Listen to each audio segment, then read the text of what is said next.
Hey guys, I'm going to talk to you today about the basics of how to use this app called Stop Motion. Let's open it up and get going. So when you first open it up, it takes you to your gallery. You can see past videos, they might show you an example one, and then you also see the new movie. Obviously, to start off, we want to click New Movie.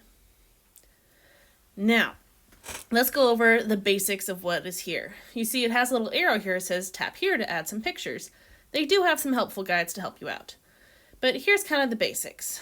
I have just a basic rock, and I'm going to make it look like this rock is moving across my table by itself. So what I want to do is figure out where I want it to start. Maybe I want it to start just barely off the screen. Then I'm going to click the red button to take a picture. So you see it shows up down on the bottom. Now I want to move my rock just a little bit and take another picture. And then I move it a little bit more and I take another. What's cool with stop motion is it will take all these individual pictures and it'll put them together to create a video. And it's going to look like it's moving. Now, one thing that I really like about this app is it has what's called an onion skin. Now, it sounds crazy, but an onion skin is over here on the left.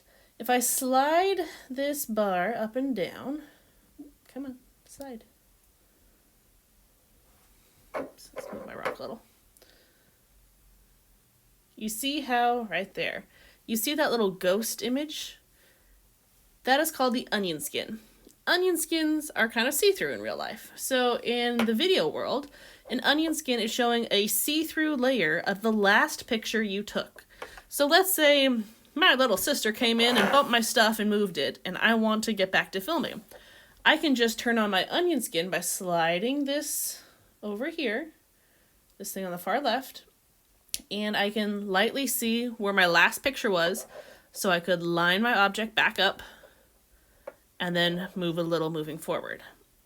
I think the onion skin's really helpful, just so you can pay attention to where you've been and where you're going. Now, if we look down the bottom, you see I've taken 10 pictures total so far. I can slide through and kind of see them. So I'm going to turn off my onion skin. I'm going to show you what I've got so far. So on the far right, you see the little play button. I'm going to hit play. You see how my rock is starting to move. Now, a couple things you got to really pay attention. If you notice, my rock's not in focus. You may not think about it, but you need to make sure that your object is in focus when you take those pictures. So just touch your screen, just like you would do on your phone or something when you're taking a picture to make it focus. Next things to keep in mind, let's go back to my onion skin. It shows me my last picture. You notice my movements were pretty small. If I did really big movements, let's say I made my rock jump around a lot, I want you to see how the rock itself really changes its speed and its smoothness when I go back and hit play again. So nice and smooth, and then boop, boop, boop, it jumps around a lot. So if you want your object to look like it's moving nice and smooth, you gotta make sure you have very short, small movements. Big movements do not work as well. Now, what if you make a little mistake? Let's say maybe I realize that, okay, from here back, I'm just sliding my bar at the bottom. It's good, but then here, where is it? That's the one that jumps too far forward. So I know that this slide and the rest after that, I need to delete them to get rid of them. Easy peasy. All I do is just click on that slide down at the bottom and a little menu pops up. I can delete, I can cut and paste. There's lots of different things. I'm just going to delete, and I know my rest of my ones going out need to be deleted as well because they all jump too fast. I'm just selecting it, hit delete, select it, hit delete. There's also a cool feature where maybe you decided you want to do something different farther back. So I could select back here, and I'm going to say insert camera. This will put my camera before all the pictures I've already taken. So maybe I want to have a different intro. Maybe I want to have it start with a pencil moving across my screen. I could put those in first. I'm doing some big jumps, but I just wanted to kind of show you how I can add those in. And disappear. And then now, if I go and hit play, you see how the pencil's first, then the rock comes in. So you can move your camera around if need be. So we see right now my camera is here at 8 of 18. If I want to go back to my rock, I just slide to the end, select it, insert camera. Now, oh, that didn't work. Come on. Insert camera at the end. Insert camera. Why is it not like me?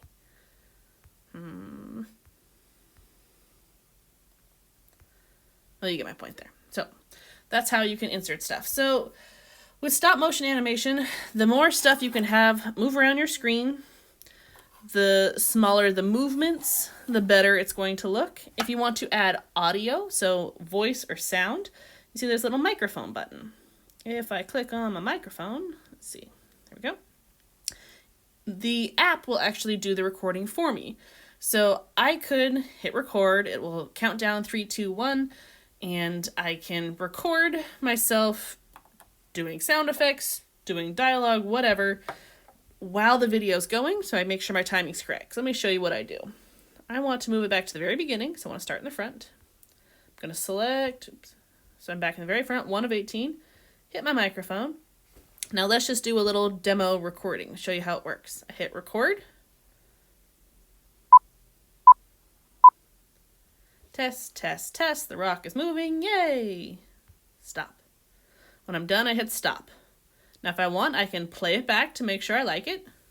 Test, test, test, the rock is moving, yay!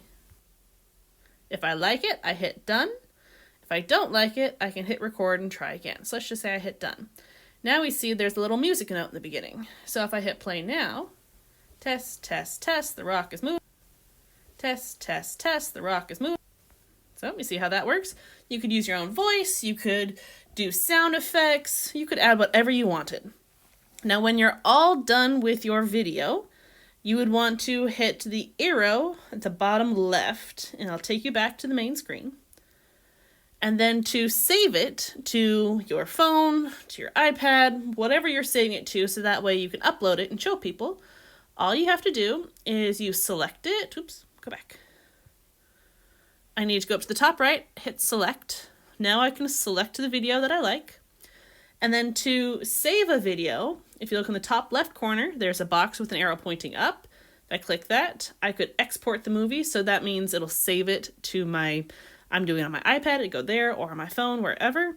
So I can just export movie, that would work. And then I can decide where I'm saving it to. Probably just save video. That'll just save it to my iPad, to your phone, wherever you want. And then from there you could upload it to whatever device, whether it's Google Classroom or wherever. So I can't wait to see what sort of stop motion videos you guys come up with. I think Legos can be really useful, or different toys and things like that, because they're easy to move around. But be creative, see what you can come up with.